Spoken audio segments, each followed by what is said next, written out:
दो आंखें, एक मुंह और जटाएं क्यों होती हैं? इंद्र, अगर तुमने इस राजा को स्वर्ग से धक्का दिया तो आज मैं इस ब्रह्मांड के नियमों को चुनौती देता हूँ। मैं एक नया स्वर्ग और एक नया इंसान रच दूंगा। आखिर कैसे एक जिद्दी राजा और एक अहंकारी महर्षि की जंग ने दुनिया को सबसे पवित्र फल दिया? आज उस इंसानी सिर का सच जान लो जो आज आपकी पूजा की थाली में रखा है। यह कहानी शुरू होती है राजा त्रिशंकु से, जो इक्ष्वाकु वंश के प्रतापी राजा थे, लेकिन उनकी एक ऐसी अजीब इच्छा थी जिसने स्वर्ग में हरकंप मचा दिया। त्रिशंकु को मरने से डर लगता था। वो चाहते थे कि वो सदैव अपने इसी शरीर के साथ स्वर्ग जाएं। वे पहले गुरु वशिष्ठ के पास गए, पर वशिष्ठ ने मना कर दिया। यह प्रकृति के नियम के खिलाफ है, लेकिन त्रिशंकु हार मानने वालों में से नहीं थे। वो पहुंच गए महर्षि विश्वामित्र के पास, जो उस समय वशिष्ठ के सबसे बड़े प्रतिद्वंद्वी थे। विश्वामित्र ने अपने अहंकार में आकर त्रिशंकु को वचन दे दिया, मैं तुम्हें इसी शरीर के साथ स्वर्ग भेज कर रहूंगा। भयंकर यज्ञ शुरू हुआ। मंत्रों की शक्ति से त्रिशंकु का शरीर धीरे धीरे हवा में उठने लगा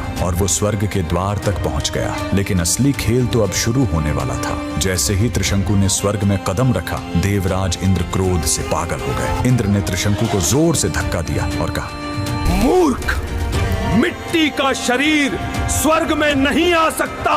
त्रिशंकु सिर के बल आसमान से नीचे गिरने लगे। वो चीख रहे थे, महर्षि बचाओ।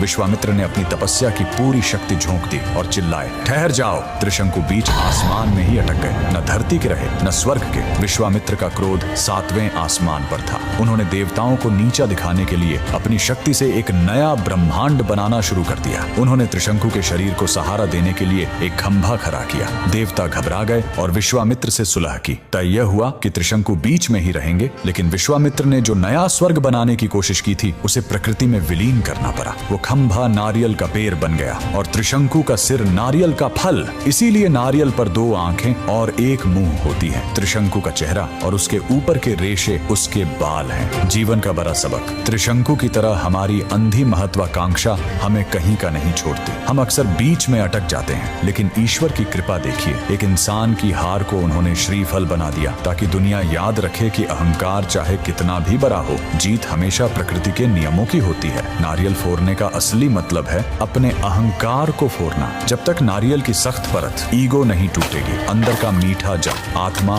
नहीं मिलेगा। अगर नारियल का यह रहस्य आपको आज पहली बार पता चला हो तो कमेंट में लिखें, जय श्री हरि और हर